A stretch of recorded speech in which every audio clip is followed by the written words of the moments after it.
Hello everyone and welcome to today's video where today we have the Marvel Legends by Hasbro Doctor Strange. This was a Walmart exclusive I think a few years back and I needed a Doctor Strange for the collection, so I picked it up. Just showing off the artwork right now. It's the same art on the back. There's a read up. Artwork on the side. It's got the Doctor Strange like font. And then there's the the Sanctum Sanctorum Doctor Strange logo up at the top. And I just figured I'd show off the insert too. It's basically the same thing, just some like symbols, the Sanctum symbol, which is pretty cool. And I've already played this guy a little bit. He, like I said, I think he was Walmart exclusive a few years back, and now he's not really in rotation. There was just the animated series Doctor Strange, which that 2-pack really looks like it sucks, so I didn't want to pick that up. And then I do want the Cursed Doctor Strange pack because I want Wong, but I want an actual regular Doctor Strange as well, so I picked this guy up for $29 on Amazon, which is really good. I think that's basically retail for this type of figure because he has like a lot of stuff, so I don't mind paying that. He's not the most articulated, he's not going to be the best figure, but I think as far as I'm concerned, I pretty much got most of my core classic Avengers.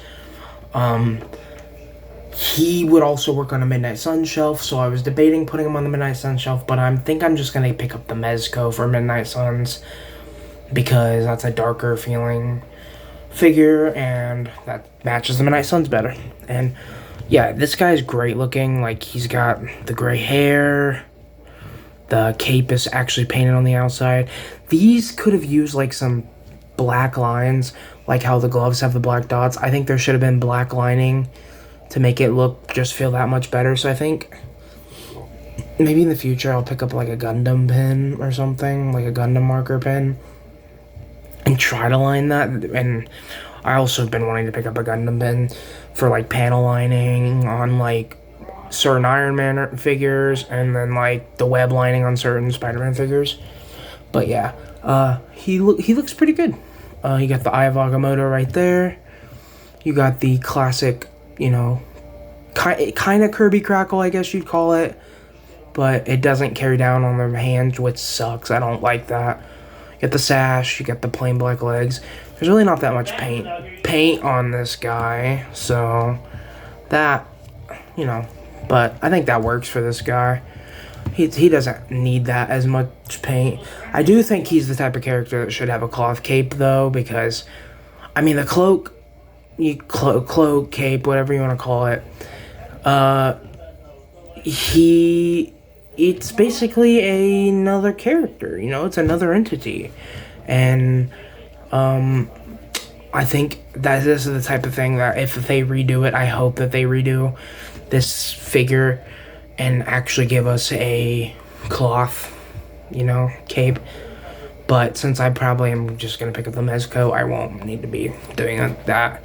So like I said, the face looks nice, and then you get an alternate face, which is the same exact base. I think it's the same exact sculpt, literally the same sculpt, I think, except for the eyes are closed and there's like a strand of hair hanging down, but they both look nice. Actually, the gray is a little different. The gray goes all the way down on this one. It doesn't on this one, so they're actually kind of a little bit different styles. But that's cool. And then he used to run around. There was a brief time where he was concealing his identity, I believe. So he's got the blue mask that he used. And I'm not going to swap these heads on because they're a pain in the ass to get on this figure. And they're just annoying. And then he has a grippy hand for one side and then a fist for the alternate side. I wish he would have just had two grippy hands. I don't think this is the type of character that I think of having a fist necessarily. If they weren't going to do two grippy hands, I would think maybe another spellcasting hand. But good news, this hand does kind of double as a gripping hand, which is cool.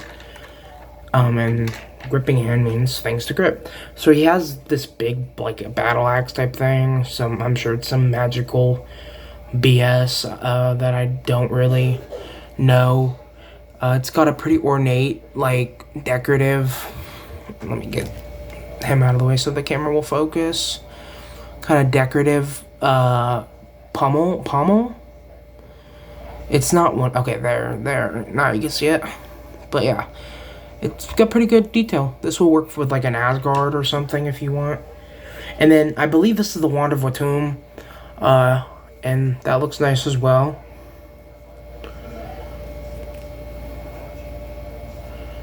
And then it's Doctor Strange, so you got those classic spell effects that we get with basically everyone.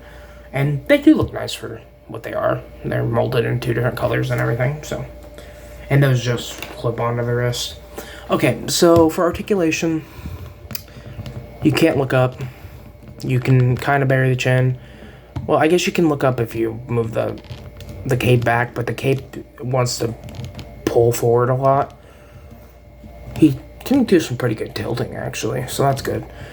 You got, you can move the arm about up to there before it runs under the cape. You can move it out to there. He's got a hinge and swivel at the elbow. And then he has an up and down hinge at the wrist. He's got a crunch that can crunch to there. And he can go back to there. He's got a swivel at the waist. He can kick out to there. Kick out to there. Kick back to there. You got upper thigh swivel. Double jointed knee. Oh, and since this is an older figure, there are pins.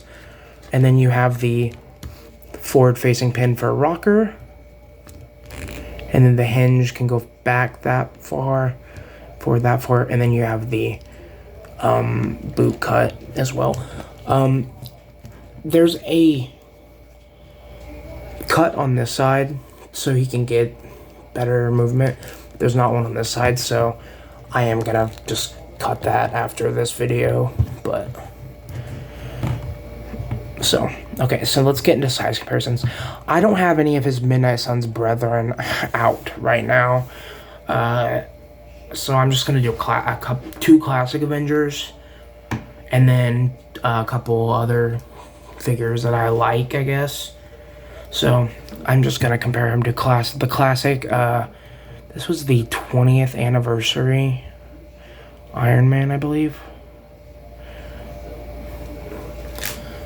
And this is the 20th anniversary Cap. Okay, and as you can see, he is a little back heavy, and that is going to be an issue.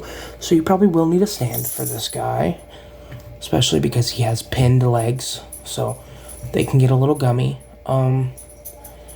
But I like that, as you can tell from his forearms, he's a little skinnier, and I like my Doctor Strange a little skinnier. Makes more sense to me.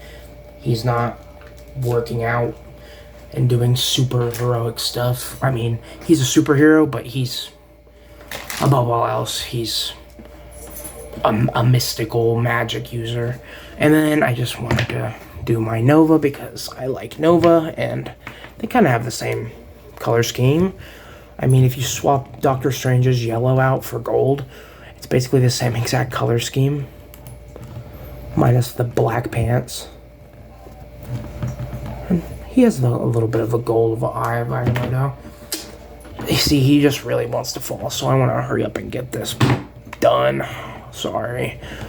I want to just get this guy on the shelf and not have to touch him anymore, because he does not want to play properly. I don't really play with figures that have plastic capes, though, so it's not just a him problem. And then another gray-haired character, we have the S.H.I.E.L.D. Agent 3-pack, Nick Fury Sr., and, I just figured they both have gray streaks in their hair, so we did that. And then I have the new Bushwhacker. We'll just throw him in there because just to have that. I have the G.I. Joe Classified Series Bat So that's what they look like together. And then lastly, another figure that I like, but also has a cumbersome cape that annoys the shit out of me, is the Hobie Brown Prowler. And then we'll also do the Mezco Wolverine. So yeah, that's what he looks like. I didn't do as many size comparisons this video, just because I don't really want to. So yeah, overall, he's not the best figure I've ever had. He's not even the best Marvel Legends I've ever had, but he's pretty cool. And yeah, I like him. He's gonna look great on a shelf. So thanks for watching, everyone. Bye.